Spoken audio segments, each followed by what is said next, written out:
Hey guys, hope you all have been well. In this episode of Retro Repaints, we'll be throwing down the vintage Kenner Triceratops colors on this massive Habitat Defender trike.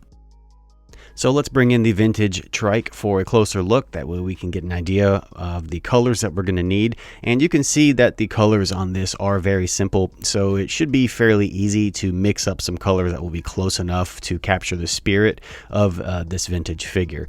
As with most retro repaints, the colors won't always be spot on. I try my hardest to get them as close as I can, but nothing is ever going to be 100% perfect, and that is okay. It's all about having fun and paying homage to that classic Kenner line. So for the main body colors, I ended up going with pewter gray as my base gray color because it also has a little bit of green in it like the Kenner trike does, but it also has some warmth to the skin. So to add that warmth, I mixed in a little bit of khaki with a couple of drops of red.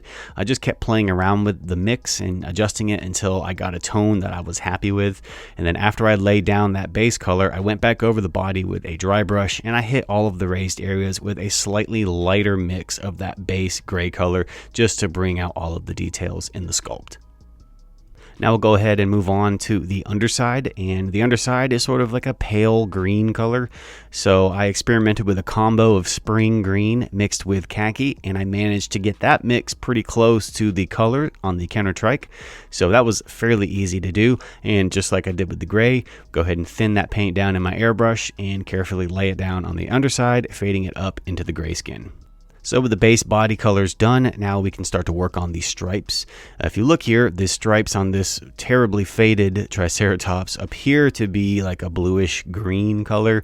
So to get this color, I used dark blue gray with olive green ink to get a nice bluish green tone that had sort of like a hint of gray in it. And what I'm going to do is thin that down and use my airbrush to lay down these stripes. I'll start off first filling in the spine along the back, starting at the neck and then bringing it all the way down to the tip of the tail. And once I have that line done, I'll just run my stripes down the sides of the body and fading them out as I get closer to the underbelly. Alright, so now we're going to start working on the horns, and I am actually going to go a slightly different route with these horns, and I'm not going to stay true to what the vintage figure has because it's just, bright paint on it and there's no detail or anything like that. So we are going to enhance the detail on these horns. But what I'm doing is going in with some antique white mixed with a little yellow ochre, and I have that thinned down with water to help with flow. And I'm just going to carefully cut around the horns and apply several thin coats to ensure I don't get a chalky finish with that white.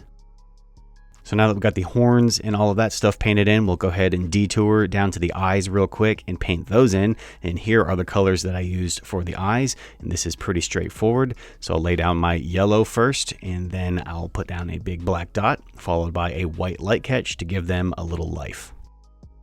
Now we'll jump back to the horns and finish those off by giving them a little bit of weathering so they aren't just that bright white color. So first I'm going to go in with a very thin down mix of pavement gray, and I just want to darken the base of the horns up. And then I'll go back over the horns and the beak with a glaze of yellow ochre mixed with just a couple of drops of green shade wash. This will add some wash down into the cracks and kind of bring out all the details in the sculpt, and it'll also give the horns an overall more realistic look. And once everything is painted, we'll go ahead and seal her up with some matte varnish to lock all that paint in. And then the last thing that we need to do to make this an official retro repaint is give her the mark of Jurassic Park with a JP waterslide decal from Bad Mother Tattoos. Now that she is stamped and official, we can head over to the photo booth and wrap up this repaint video. So as always, I appreciate you guys hanging out with me and watching. I hope you enjoyed this video and it has helped inspire you in some way, shape, or form. If you give this retro repaint a shot, remember to tag me over on Instagram at the Jurassic Park compound and use the hashtag retro repaints so I can share it in my story. In the meantime, if you need more Jurassic related content, you know where to find it. Links will be in the description box below. You guys take care, and I'll see you around the compound.